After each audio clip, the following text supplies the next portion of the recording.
안녕하세요. 오늘은 쿠팡 2025년 1분기 실적 발표 내용을 가지고 왔습니다. 특히 주식 투자하시는 당신이라면 꼭 아셔야 할 내용들만 뽑아서 좀 깊게 파헤쳐 보려고 해요. 네, 반갑습니다. 쿠팡 실적 발표 컨퍼런스 콜 기록을 바탕으로 현재 상황이랑 또 앞으로 어떻게 될지 그 핵심을 좀 짚어보는 시간이 될 것 같습니다. 맞습니다. 단순히 숫자만 보는 게 아니라 그 너머의 전략까지 한번 들여다보는 거죠. 자, 그럼 바로 시작해 볼까요? 우선 주요 실적부터 봐야겠죠. 1분기 연결 매출이 작년 같은 기간보다 11% 늘었어요. 근데 이게 사실 원화 약세 영향이 좀 있었고. 네, 그렇죠. 환율 영향을 빼고 봐야 진짜 실력이 보이는데 달러 기준 말고 원화 기준으로 보면 21%나 성장했어요. 이건 꽤 높은 수치죠. 21%면 정말 견조하네요. 그리고 더 눈에 띄는 건 수익성인 것 같아요. 매출 총이익률이 29.3%로 217bp, 그러니까 2.77%포인트 올랐고. 네, 조정 이비타 마진율도 중요하죠. 이게 이제 영업활동으로 현금을 얼마나 잘 버는지 보여주는 건데 이것도 4.8%로 90bp, 거의 1%표 가까이 개선됐습니다. 지난 1년 동안 조정 이비타가 10억 달러, 또 잉여 현금 흐름도 10억 달러 넘게 기록했고요. 출발이 상당히 인상적입니다. 네, 맞습니다. 특히 그 환율 변동성을 제외한 성장률 21%가 중요하다고 봐요. 원화가 약세였음에도 불구하고 이 정도 성장을 이뤘다는 건 쿠팡의 본업, 그러니까 그 핵심 경쟁력이 여전히 탄탄하다는 신호거든요. 그 성장과 마진 개선의 배경에는 역시 꾸준한 투자가 있었겠군요. 그렇죠. 몇 년 동안 계속 상품 구색 늘리고 가격 경쟁력 확보하고 배송 혁신하고 이런 고객 경황 개선에 투자한 결과가 이제 나타나는 거죠. 특히 프로덕트 커머스 부문. 아, 우리가 흔히 아는 쿠팡 쇼핑 말씀이시죠? 네, 바로 그겁니다. 이 부분이 한국 전체 소매 시장 성장률을 훨씬 웃돌고 있어요. 그리고 재밌는 건 9개 이상 카테고리에서 물건을 사는 활성 고객 수가 무려 25%나 늘었다는 점입니다. 충성 고객이 많아지고 있다는 거죠. FLC 서비스도 언급됐는데 이건 판매자들한테 반응이 좋은가 봐요. 네, FLC, 그러니까 쿠팡이 판매자들 물류를 대행해주는 서비스인데 이게 전체 사업 성장률보다 몇 배나 빠르게 크고 있다고 합니다. 판매자들 입장에서는 아주 매력적인 거죠. 기존 사업은 이렇게 잘 다져가면서 동시에 신규 사업 투자도 굉장히 공격적이더라고요. 대만 시장에 공들이는 모습이 보이고. 맞아요. 대만에서는 상품 구색을 거의 5배 늘리고 와우 멤버십도 출시했죠. 그리고 작년에 인수한 팝패치 사업 재편도 있고 쿠팡 엣지도 계속 밀고 있고요. 근데 이렇게 투자가 커지면 아무래도 수익성에 부담이 될 텐데요. 아, 네. 정확히 보셨습니다. 그 개발 중인 서비스, 그러니까 말씀하신 이츠, 대만, 팝패치 같은 신사업들, 매출은 작년 동기 대비 67%, 환율 빼면 78%나 급증했어요. 성장세 자체는 엄청나죠. 네, 성장률은 정말 놀라운데요. 하지만 동시에 이 부분에서 조정 이비타 손실이 1분기에만 1억 6,800만 달러로 커졌습니다. 물론 회사에서 제시한 연간 손실 예상치 범위 안에는 있지만 상당한 투자가 계속되고 있다는 뜻이죠.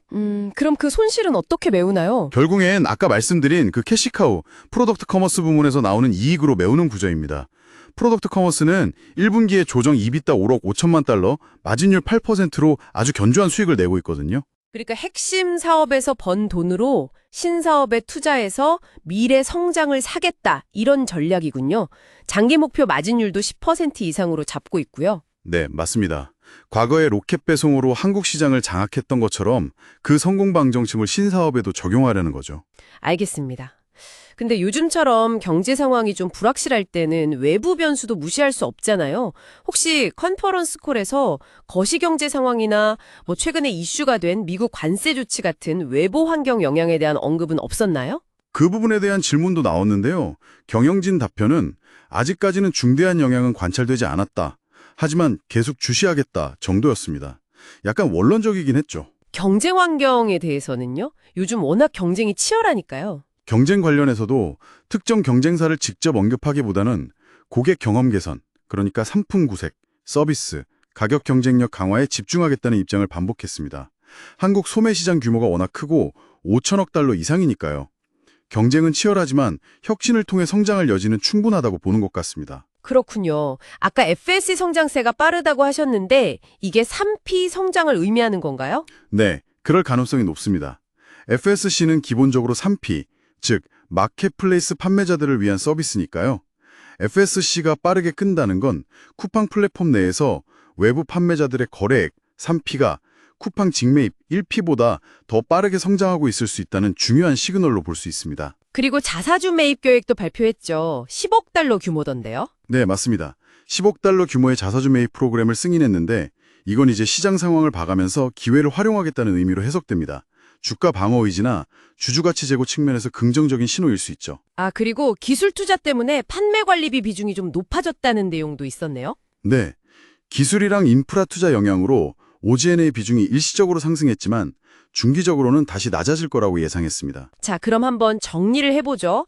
2025년 1분기 쿠팡은 핵심 사업인 프로덕트 커머스는 아주 견조했어요. 환율이라는 악조건 속에서도 성장과 수익성 개선을 다 보여줬고요. 이건 확실히 긍정적인 부분입니다. 맞습니다.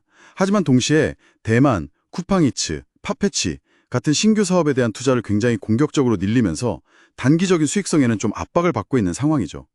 미래를 위한 투자지만 현재로서는 손실폭이 커진 거니까요. 외부 환경 변화는 아직 큰 영향은 없지만 계속 지켜봐야 하는 변수고 자사주 매입 카드는 일종의 보험처럼 가지고 있게 된 거고요. 네, 딱 그렇게 요약할 수 있겠네요. 결국 투자자 입장에서 보면 이 안정적인 캐시카우, 즉 핵심 사업이 벌어들이는 이익이 과연 이 미래를 위한 대규모 투자, 신사업의 손실을 계속 감당하면서 결국 성공 궤도에 올려놓을 수 있을 만큼 충분할 것인가?